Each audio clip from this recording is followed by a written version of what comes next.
Minute, terimalah salam dari kami, damai di hati, tekun bersekutu, dan tangguh melayani.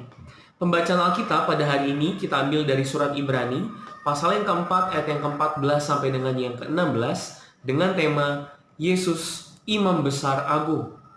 Bapak, Ibu, dan saudara-saudara yang dikasihi Tuhan, setiap kita warga gereja di dalam gereja memiliki peranannya masing-masing. Akan tetapi ada beberapa peran atau tugas pelayanan yang hanya bisa dilaksanakan oleh jabatan tertentu. Kita bisa ambil bagian dalam pengisi pujian, multimedia, kantoria, pemandu lagu, kakak layan sekolah minggu, dan lain sebagainya, tetapi tidak sebagai pelayan sakramen baptisan maupun juga pelayan sakramen perjamuan kudus. Karena pelayanan tersebut secara khusus harus dilayani oleh seorang pendeta. Nah, pendeta memiliki peranan khusus yang tidak bisa digantikan oleh jemaat, Bapak Ibu. Dan untuk menjadi seorang pendeta, kita butuh untuk menjalani program studi khusus, yaitu teologi. Dan tentunya didasari juga oleh perkenanan dari Tuhan. Hal ini yang juga dipahami oleh tradisi Yudaisme tentang imam. Seseorang yang memiliki garis keturunan Harun, yang dipercaya dan dipilih sendiri oleh Allah untuk memimpin pelaksanaan ritual peribadatan di bait suci. Selama hidupnya, mereka dibimbing dan kemudian dipersiapkan sebagai seorang imam. Apa tugas mereka, Bapak Ibu? Pembacaan hari ini secara khusus membicarakan tentang salah satu tugas imam orang Yahudi, yaitu sebagai perantara antara umat dengan Allah. Perantara untuk memenuhi tuntutan Allah demi memperoleh pengampunan atas dosa.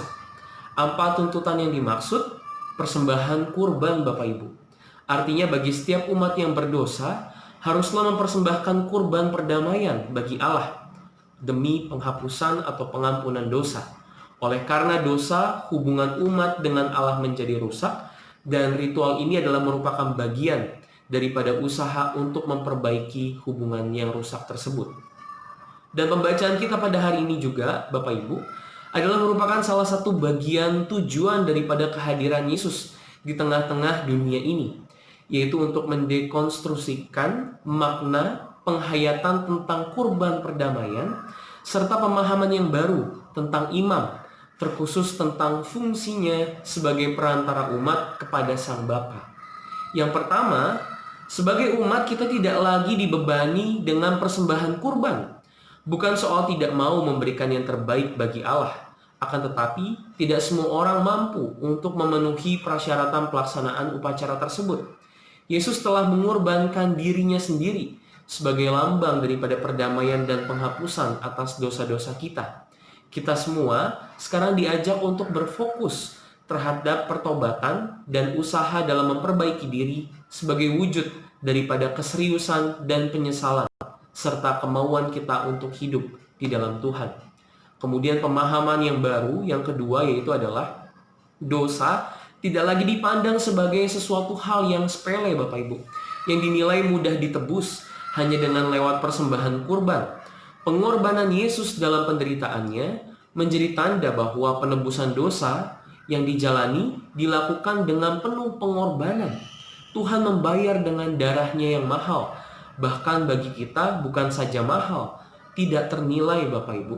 Pengorbanan Tuhan Yesus besar. Kita lihat sebagai bentuk kasih-Nya yang besar terhadap kita. Berapapun dibayarnya agar kehidupan kita tidak bercela, maka jangan sia-siakan kehidupan dan kesempatan yang telah Tuhan berikan dengan sengaja menjatuhkan diri kita kembali ke dalam lingkaran dosa. Kemudian yang ketiga, Bapak Ibu dan saudara-saudara dikasihi Tuhan, kita harus menyadari bahwa tidak seorang manusia pun yang dapat membersihkan dirinya maupun orang lain daripada dosa. Maka janganlah kita terpaku terhadap kurban persembahan.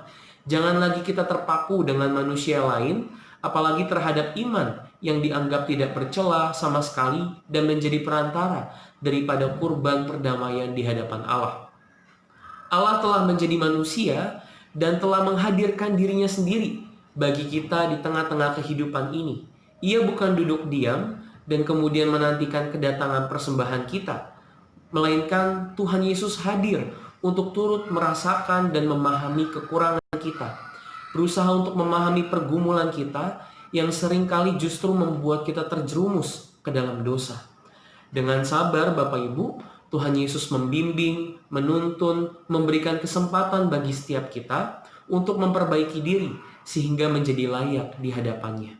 Jika kita menghayati bahwa imam adalah perantara antara kita dengan Sang Bapa, maka Yesus telah datang sebagai imam yang baru dan tidak ada imam yang lain bagi kita.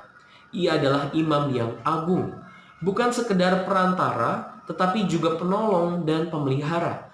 Lewat kehadirannya, pertobatan kita menjadi lebih berarti Bapak Ibu dan lebih bermakna. Kita bukan lagi diminta untuk membayar penebusan dosa, tetapi dituntunnya untuk mempertanggungjawabkan pengampunan yang telah diberikan. Dan penebusan itu sifatnya gratis untuk setiap kita, maka bersyukurlah kita. Surat Ibrani, terkhusus pasal 4, disampaikan kepada jemaat Kristen yang berlatar belakangkan Yahudi. Artinya mereka yang lahir, hidup dalam kebudayaan dan tradisi orang Yahudi. Surat ini menjadi sebuah penjelasan yang tepat tentang bagaimana umat memandang kehadiran Yesus sebagai putra Allah sekaligus juga imam yang agung.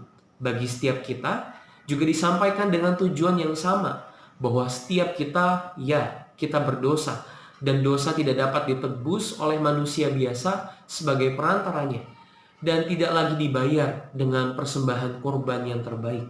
Dosa kita telah dibayar Bapak Ibu dengan darahnya yang mahal. Pendamaian dan pengampunan hanya kita peroleh lewat satu pribadi, yaitu Yesus.